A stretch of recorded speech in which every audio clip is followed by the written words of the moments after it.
Bonjour les amis, j'espère que vous allez super bien. Je suis Senou Epiphané, vous êtes sur les audios de Senou les amis. Aujourd'hui, partager avec vous une recette capitale.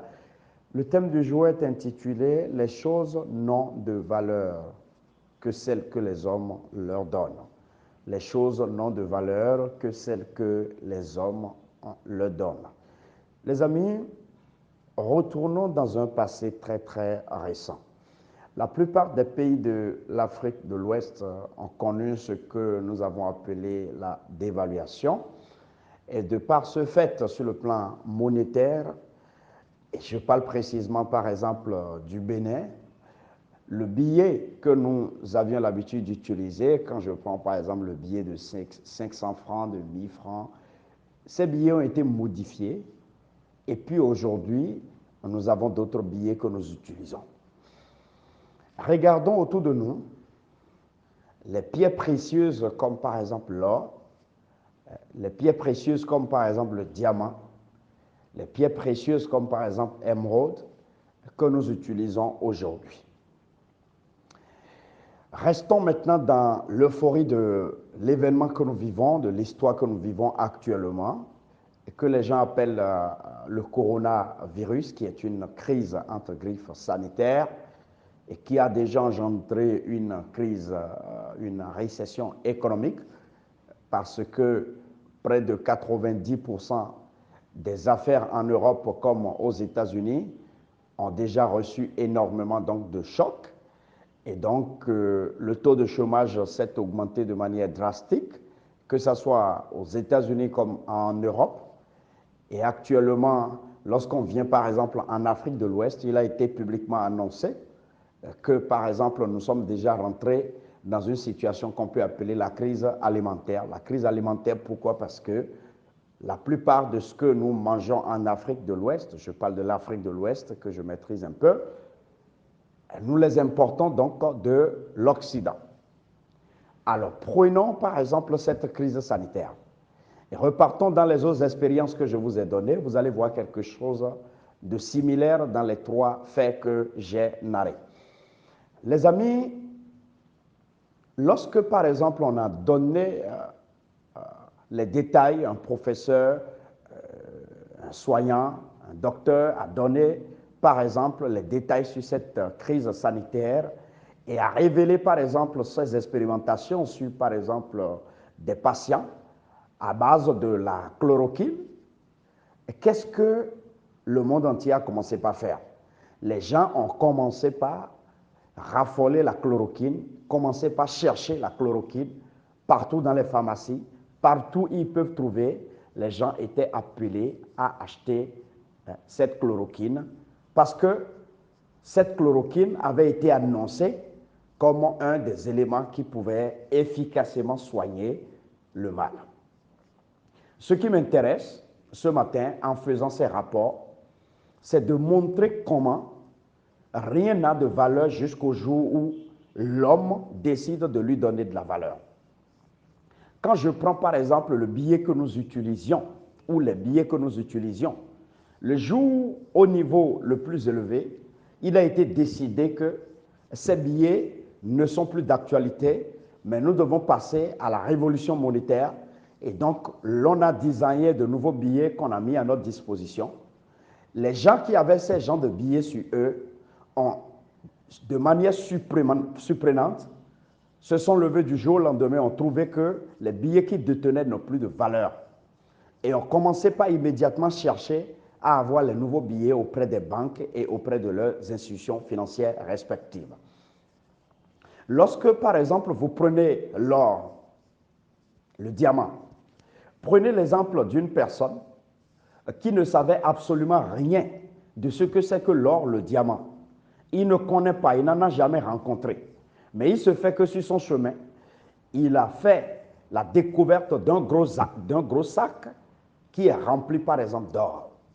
Puisque dans le monde entier, les gens utilisent l'or comme un objet, une pierre précieuse qui se vend à prix d'or, mais lui, de toute sa naissance jusqu'à là, n'a jamais reçu aucune information sur ce que c'est que l'or. Et donc, il a considéré l'or, il va considérer l'or comme toute pièce, comme un objet quelconque, comme une pierre quelconque, et il va dépasser l'or. Lorsque vous prenez par exemple la crise que nous traversons, personne n'avait jamais considéré la chloroquine jusqu'au jour où ce professeur a dit que la chloroquine pourrait donner des résultats efficaces sur, par exemple, ce mal que nous traversons. Jusqu'à un passé récent, où les recherches ont encore montré en Europe que chloroquine n'a pas forcément l'effet escompté, par exemple, sur la maladie. Et donc, en définitive, les gens ont réalisé qu'il fallait attendre que les médecins puissent continuer par faire des recherches, les scientifiques, pour, par exemple, sortir un vaccin qui pourrait efficacement faire le jeu. Ce qui fait qu'en définitive, à un moment T, les gens pourraient acheter une chloroquine qui pourrait peut-être se vendre à 200 francs, lorsque, en ce moment-là, si on maintenait l'information que la chloroquine pouvait changer la vie des gens par rapport à ce mal, les gens pourraient acheter la chloroquine de 200 francs, par exemple, à 10 000. Quelle est la différence? C'est que chloroquine n'avait pas de valeur jusqu'à ce qu'à un moment T, l'on n'ait pu établir que la chloroquine pourrait avoir d'effet sur le mal.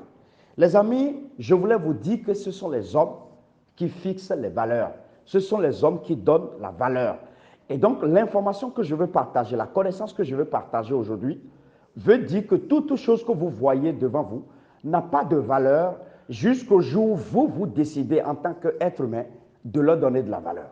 Et donc, l'enseignement le plus puissant que vous allez retenir, commencez par savoir aujourd'hui que les valeurs sont fixées par les hommes. Et donc, vous devez déterminer la valeur que vous voulez donner à votre vie, la valeur que vous voulez donner à votre santé, la valeur que vous voulez donner à votre carrière, la valeur que vous voulez donner à votre emploi, la valeur que vous voulez donner, par exemple, à l'éducation, la valeur que vous voulez donner, par exemple, à vos finances, la valeur que vous voulez donner, par exemple, à une maison dans laquelle vous allez dormir. Ce sont les hommes qui donnent de la valeur. Or, toute chose qui n'a pas de valeur dans la tête de l'être humain, c'est-à-dire toute chose pour laquelle l'être humain ne trouve pas de la valeur, cette chose devient inutile. L'être humain ne se bat pas pour cette chose. L'être humain néglige cette chose. Alors, si vous voulez, vous êtes dans le domaine, par exemple, du marketing, vous êtes, par exemple, dans une entreprise, vous devez savoir que c'est vous qui fixez les standards. C'est vous qui donnez la valeur aux produits que vous voulez vendre. C'est vous qui donnez de l'importance à votre patron. C'est vous qui donnez de l'importance à l'entreprise dans laquelle vous travaillez. C'est vous qui donnez de l'importance aux diplômes que vous avez. C'est vous qui donnez de l'importance aux compétences que vous avez. C'est vous qui donnez de l'importance aux talents que vous avez. Si vous commencez par donner de l'importance à quoi que ce soit dans votre vie, le monde va vous l'acheter à cette valeur. Donc, si vous augmentez la valeur de votre personne, quand vous voulez parler, vous ajoutez de la valeur à ce que vous voulez dire. Quand vous voulez vous comporter, vous voulez agir dehors, vous ajoutez de la valeur à votre personne. Quand, par exemple, vous avez une entreprise, vous ajoutez de la valeur à cette entreprise. Lorsque, par exemple, vous voulez manipuler votre habit, vous ajoutez de la valeur à votre habit. Lorsque vous voulez porter vos chaussures, vous ajoutez de la valeur à votre chaussure, en démontrant que cette chaussure coûte cher pour vous. Cette chaussure est très importante pour vous. Il ne s'agit pas du prix, il ne s'agit pas du coût, mais il s'agit de la valeur que vous donnez. Les gens vont vous les acheter à des prix d'or. Les amis, j'espère que vous avez appris une leçon. C'était les audios de Senou, je suis Senou Epiphane. Je voudrais vous dire merci de vos commentaires, de vos suggestions. Merci de tout ce que vous faites. Merci à ma formidable équipe. Merci Seigneur. Merci surtout pour tout ce que Dieu fait dans la vie de chacun de nous, pour les témoignages énormes que nous recevons de partout dans le monde. Je voudrais vous dire merci une fois encore les amis pour les partages que vous faites. Merci pour les énormes témoignages que nous recevons. Les amis, passez une excellente journée. Bye bye.